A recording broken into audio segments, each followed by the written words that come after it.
Hello friends, welcome to the channel. आज हम पढ़ने वाले हैं डीबीएमएस आर्किटेक्चर के बारे में।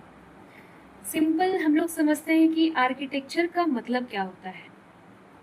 आर्किटेक्चर मीन्स होता है स्ट्रक्चर, यानी डेटाबेस सिस्टम का स्ट्रक्चर कैसा है, यूजर डेटाबेस से कैसे कम्युनिकेट करता है, रिक्वेस्ट कैसे जाती है, रिस्पॉन्स कैसे आता है, इसी को हम आर्किटेक्चर बोलते हैं।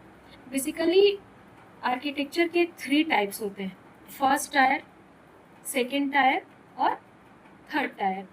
प्रैक्टिकल लाइफ में फर्स्ट टायर का ज़्यादा यूज नहीं है, सेकेंड टायर और थर्ड टायर का यूज करते हैं हम लोग ज़्यादा, क्योंकि इसमें सिक्योरिटी वगैरह नहीं है। अब सबसे पहले हम लोग समझते हैं फर्स्ट टायर आर्किटेक्चर के बारे में। फर्स्ट टायर मीन्स सिर्फ एक ही लेयर, फर्स्ट टायर तो एक ही लेयर, इसमें यूजर और डेटाबेस एक ही सिस्टम में होता है। ठीक, एक ही मशीन में प्रेजेंट होता है दोनों, डेटाबेस भी और यूजर भी। मतलब कि डायरेक्ट एक्सेस, कोई सर्वर नहीं, कोई मिडिल लेयर नहीं, सब कुछ एक ही सिस्टम में हो रहा है। मान लीजिए रियल लाइफ एग्जांपल अगर लेते हैं इसका, तो आप अपने लैपटॉप में एमएस एक्सेस यूज कर रहे हैं, ठीक है, तो डेटा भी वहीं स्टोर है और आप उसी सिस्टम में एक्सेस भी कर रहे हो, तो कम्युनिकेशन बाहर नहीं जा रहा है ना। इसी को हम फर्स्ट टायर आर्किटेक्चर बोलते हैं। इसका एडवांटेज है, सिंपल है, फास्ट भी है, इजी टू यूज भी है, और डिसएडवांटेज सिक्योरिटी बहुत कम होती है इसकी, फिर ये लार्ज एप्लीकेशन के लिए सुटेबल नहीं है।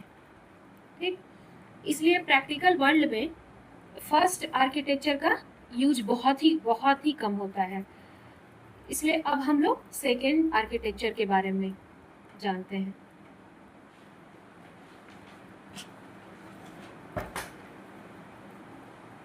Second tier architecture. ठीक, सेकेंड टायर आर्किटेक्चर में क्या होता है, टू लेयर्स होते हैं, clients and server, data server. ठीक है, ये क्या करता है कि डायरेक्टली कम्युनिकेट करता है डेटाबेस सर्वर में। ठीक है, आप रियल एग्जांपल लीजिए, रियल लाइफ एग्जांपल, कि एक साइड क्लाइंट है, एक साइड डेटाबेस सर्वर है। अब हम लोग एग्जांपल के बारे में जानते हैं इसका, कि अब हम यहाँ पे क्वेश्चन आता है कि क्लाइंट क्या होता है, डेटाबेस सर्वर क्या होता है। तो क्लाइंट का मतलब होता है कि यूजर का सिस्टम हो गया और जहाँ की इंटरफेस प्रेजेंट होता है। ठीक, अब रियल लाइफ एग्जांपल लेते हैं कि आप लोग रेलवे टिकट बुक तो करते ही होंगे, तो वहाँ हम लोग रेलवे टिकट बुक करने गए। ठीक, तो आपने फॉर्म फिल किया, ट्रेन सर्च की, तो रिक्वेस्ट कहाँ गई, डेटाबेस सर्वर के पास जाएगी ना। हम लोग कोई भी वेबसाइट ओपन करते हैं तो वो डेटाबेस सर्वर के पास जाती है। अब क्या है कि वो ट्रेन अवेलेबिलिटी चेक करेगा, सर्वर सारी चीज़ों को चेक करके बताएगा ना कि सीट अवेलेबल है या नहीं है। फिर क्या करता है, फिर रिजल्ट यूज़र को भेज देता है। यानी कि क्लाइंट डायरेक्टली डेटाबेस सर्वर से कम्युनिकेट कर रहा है। इसी को हम लोग टू टायर आर्किटेक्चर बोलते हैं। इसके कुछ डिसएडवांटेज, जैसे कि इसका मेंटेनेंस डिफ़िकल्ट होता है, सर्वर पर लोड बहुत ज़्यादा बढ़ जाता है। अब बहुत लोग एक ही टाइम में सर्च करते हैं बहुत कुछ चीज़ें, तो वो सर्वर पे लोड बढ़ जाता है, और इसकी सिक्योरिटी भी इतनी स्ट्रांग नहीं होती है। इसका एग्जांपल हो गया डेस्कटॉप एप्लीकेशन। अब हम लोग जानते हैं थ्री टायर आर्किटेक्चर के बारे में। थ्री टायर आर्किटेक्चर में क्या होता है कि इसमें 3 लेयर होते हैं, user, presentation layer, application layer और डेटाबेस लेयर। ठीक है, अब जैसे इसका हम लोग एग्जांपल से समझाते हैं।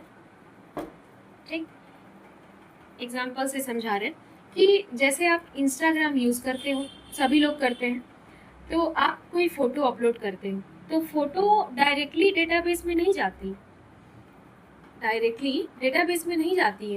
पहले एप्लीकेशन लेयर के पास जाती है।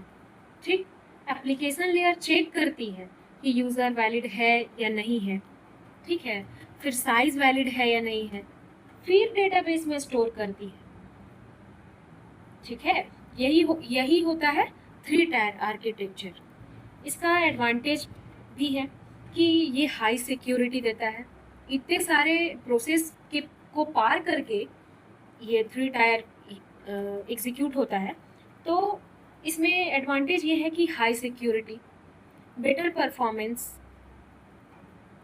इजी मेंटेनेंस इसका इजी है।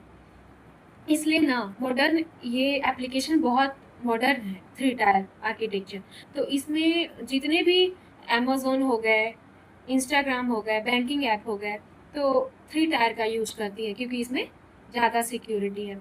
एग्जाम वगैरह में वैसे पूछा जाता है कि विच आर्किटेक्चर इज मोर सिक्योर, तो हम लोग आंसर में 3 टायर आर्किटेक्चर को चूज करेंगे।